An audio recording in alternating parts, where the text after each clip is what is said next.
I remember one winter night not long after my marriage, standing at the wash basin with my hands in warm water that had already gone cloudy from the day's work.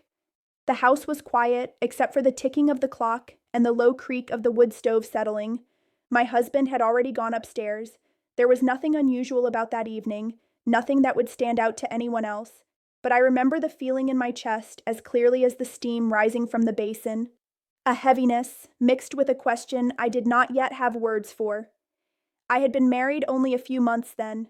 In our community, that still counted as newlywed.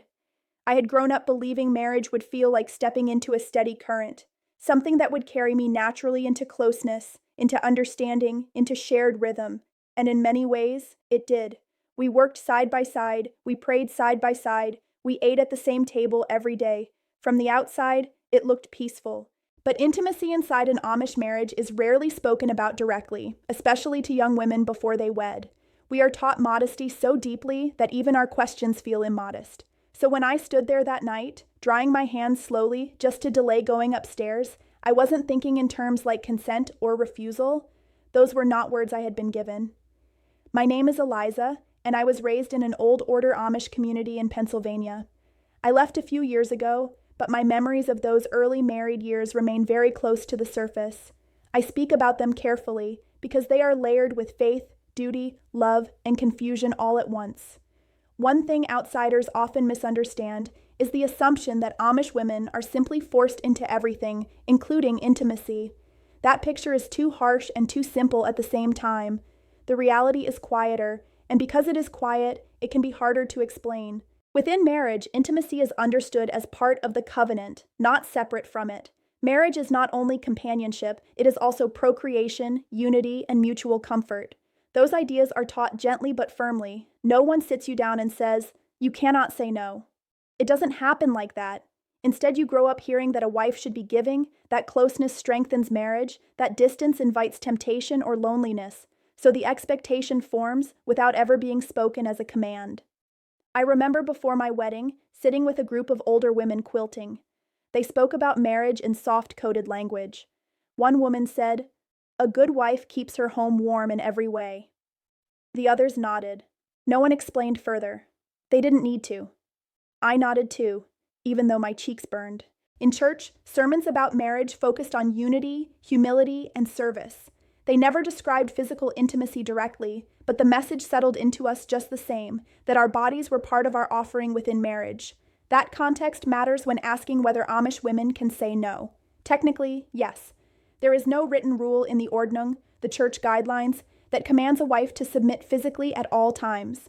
There is no formal punishment for refusing intimacy. But culture does not live on paper. It lives in silence, in expectations, in the way disappointment fills a room without being named. I remember one evening, maybe a year into my marriage, when I was exhausted beyond words. Harvest season had stretched every muscle thin, my hands were cracked from cold, my back ached, and I still had mending to finish by lamplight. When my husband reached for me that night, I froze, not out of fear of him, but out of the weight of everything I had been taught about being a good wife. I did say no, though not directly. I said, "I'm very tired tonight." My voice was quiet, almost apologetic. He didn't argue. He simply turned away and said, "All right." But the air between us changed, not sharply, more like a door that didn't close fully. He wasn't angry, just hurt in a way he didn't know how to express. And I lay there staring at the ceiling, feeling guilt settle over me, heavier than the quilts. No one had forced me, yet I felt I had failed. That emotional weight is what shapes many Amish women's experiences with intimacy. It isn't enforced through threat, it's enforced through conscience, through the desire to keep harmony, through fear of creating distance in a marriage that has no vocabulary for emotional negotiation. Another memory comes to me from a conversation with a friend shortly after she had her second baby. We were hanging laundry behind her house. The baby was only a few weeks old, and she moved slowly, still healing.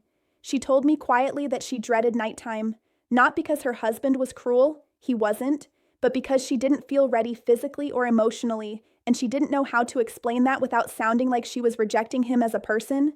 She said something that stayed with me. "There's no space to say no without it sounding like you're saying you don't love him." That sentence held the whole tension. Community pressure around intimacy is almost entirely unspoken, but it's present. Older women advise patience, generosity, and duty. If a marriage seems strained, the counsel often leans toward the wife softening, yielding, trying harder to reconnect physically. The assumption is that intimacy repairs distance, not that distance might require conversation first. I don't want to paint Amish husbands as uncaring. Many are gentle, including my own. They grow up with just as little emotional language as we do. They are taught that physical closeness is how love is expressed. So when it's refused, they feel confusion more than entitlement. But that still leaves women carrying the burden of managing both their own comfort and their husband's feelings without tools to do so openly. Over time, that can create a quiet disconnection from one's own body.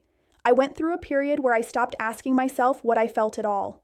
It seemed easier to align with expectation than to sort through emotions I had no permission to name. And yet, it would be unfair to say all Amish women feel trapped in this area of marriage. Some find deep comfort in physical closeness. Some experience it as a natural extension of their partnership, without tension or inner conflict. I knew women who spoke, in their modest way, about feeling cherished and secure through intimacy. So experiences vary more than outsiders might think. Still, the framework surrounding intimacy leaves little room for negotiation. You don't see couples discussing boundaries, timing, or emotional readiness the way you might in the outside world. Privacy is valued, but emotional transparency is not cultivated in the same way. One area where this tension becomes especially visible is after childbirth. In the months following my first baby, my body felt unfamiliar to me. Healing was slow, sleep was scarce, and I carried a constant undercurrent of overwhelm I couldn't articulate. There was an understanding that a recovery period existed, of course, but no clear guidance beyond that. Once physical healing was assumed, marital life was expected to resume its full rhythm.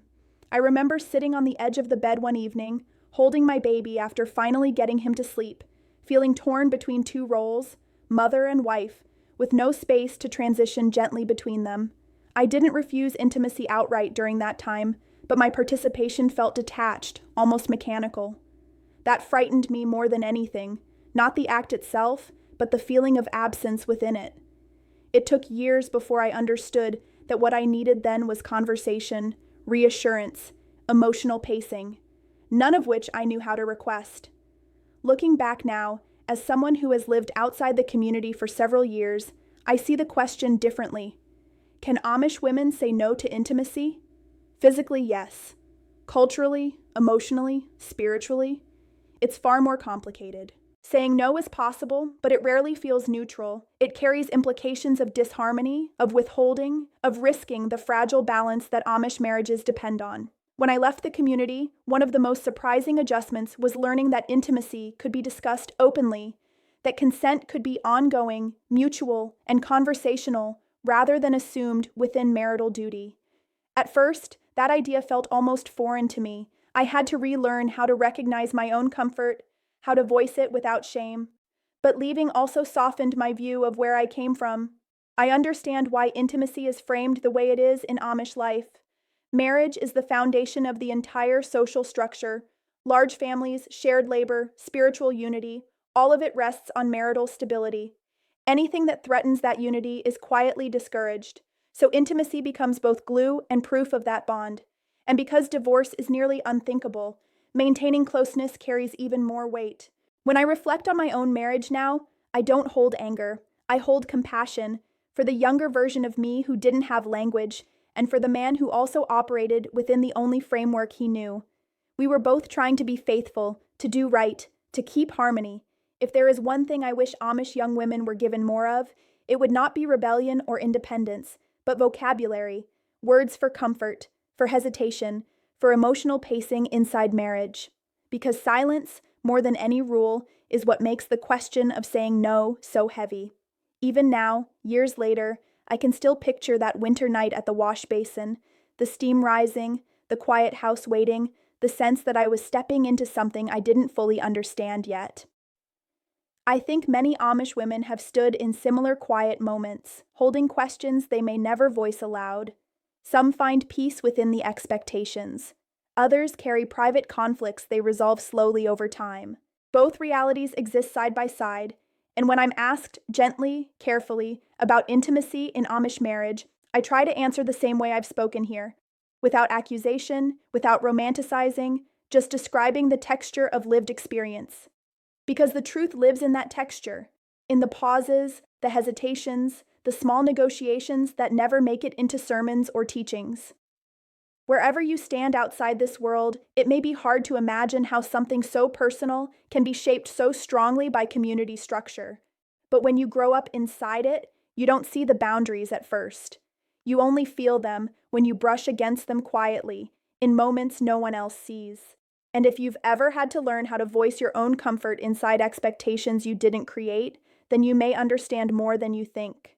I share these reflections not to judge where I came from, but to add nuance to a question that is often asked in stark terms. The answer, like most things in Amish life, is gentle, layered, and shaped more by silence than by spoken rule. If you've had experiences, Amish or not, where intimacy, duty, and personal comfort felt intertwined in complicated ways, you're welcome to share that space of reflection too. There is often more understanding waiting in those quiet stories than we expect.